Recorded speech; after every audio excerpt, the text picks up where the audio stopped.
వీడిని చెట్టుకి కట్టేయరా అని చెప్పేసి చెంచలమ్మ చెప్పగానే చలపతిని చెట్టుకి కట్టేస్తారు. అసలు నన్ను ఎదిరించడానికి ఎంత ధైర్యం రా, నా దయాభిక్ష మీద బతుకుతూ నన్నే బెదిరిస్తావా, ఎవరికైనా బసవా అనగానే కొరడ తెస్తాడు. ఎవరికైనా నా మనుషులు శిక్ష వేస్తారు, కానీ ఇప్పుడు నేనే స్వయంగా నీకు శిక్ష వేస్తాను అని చెప్పేసి చెంచలమ్మ కొరడా తీసుకొని చలపతిని కొడుతూ ఉంటుంది. అమ్మగారు అమ్మగారు కొట్టకండి అమ్మగారు, నేను చెప్పేది వినండి అని చెప్పేసి చలపతి అంటూ ఉంటాడు.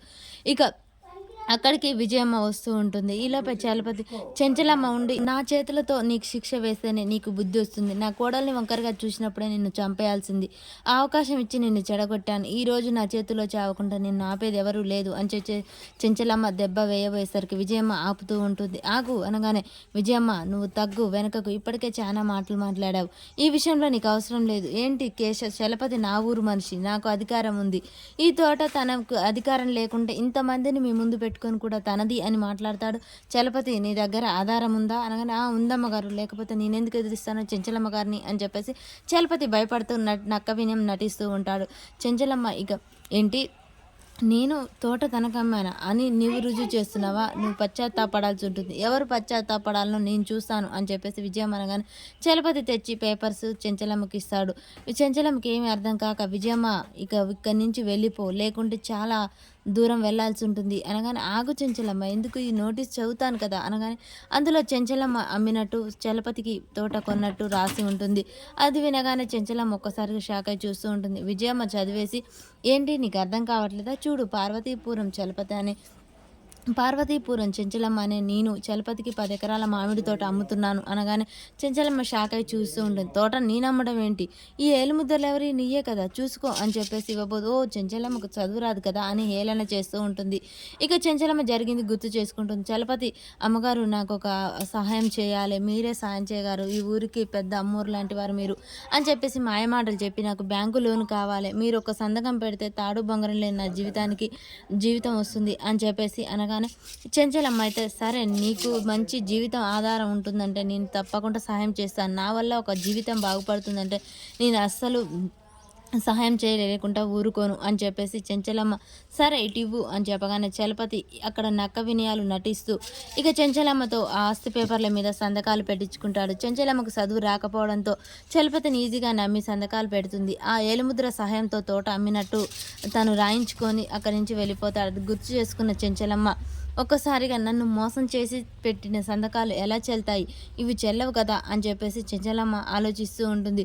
చెంచలమ్మ ఇప్పుడు మాట మారిస్తే కుదరదు అని చెప్తుంటుంది. ఇక చెంచల అవమానంతో కోపంగా ఆలోచిస్తూ ఉంటుంది. చూడు చెంచలమ్మ, నువ్వు చదివి సంతకం పెట్టకపోవడంతోనే ఇదంతా జరిగింది, సరే పోయిందేదో పోయింది, ఆ చలపతిని మన తోట మనకు ఎలా రావాలో చూసుకుందాం అని చెప్పేసి అనగానే తమ చలపతిని ఏం చేయకుండా వదిలేస్తే ఇంకొకతను కూడా అలా మోసం చేయడానికి అవకాశం ఉంటుంది, కాబట్టి నువ్వు నిర్ణయం తీసుకోవాలి అత్తమ్మ అని చెప్పేసి అవునవును వదినా అని చెప్పేసి అంటూ ఉంటుంది.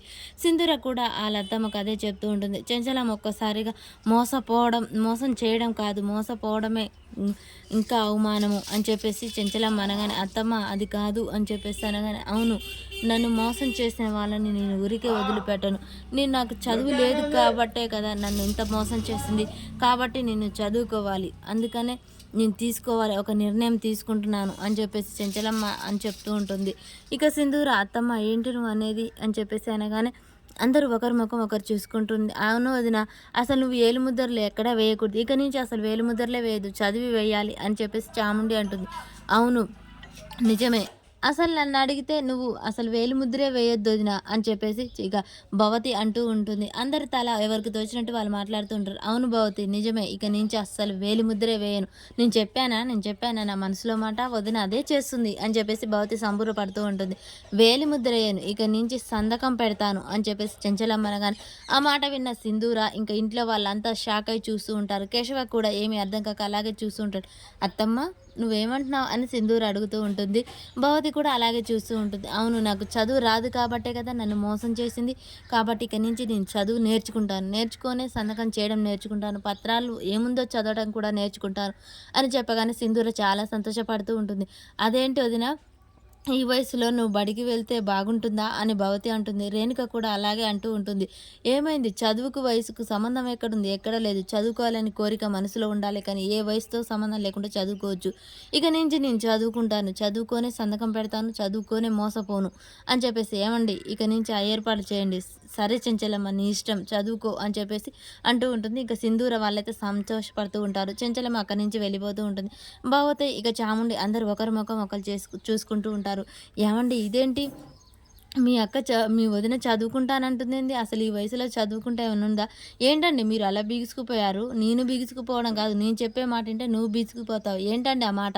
మా వదిన గాక చదువుకుందనుకో ముందుగా మనం మోసాలే బయటపడతాయి అనగానే రేణుక ఒక్కసారిగా షాక్ అవుతుంది. అంతేనండి నాకు మట్టి బుర్రకు అది తోచనే తోచలేదు. ఇప్పుడు ఎలా అని చెప్పేసి వీళ్ళిద్దరు ఆలోచిస్తూ ఉంటారు. మరి చెంచలమ్మ చదువుకొని వీళ్ళు లెక్కలు కట్టిస్తే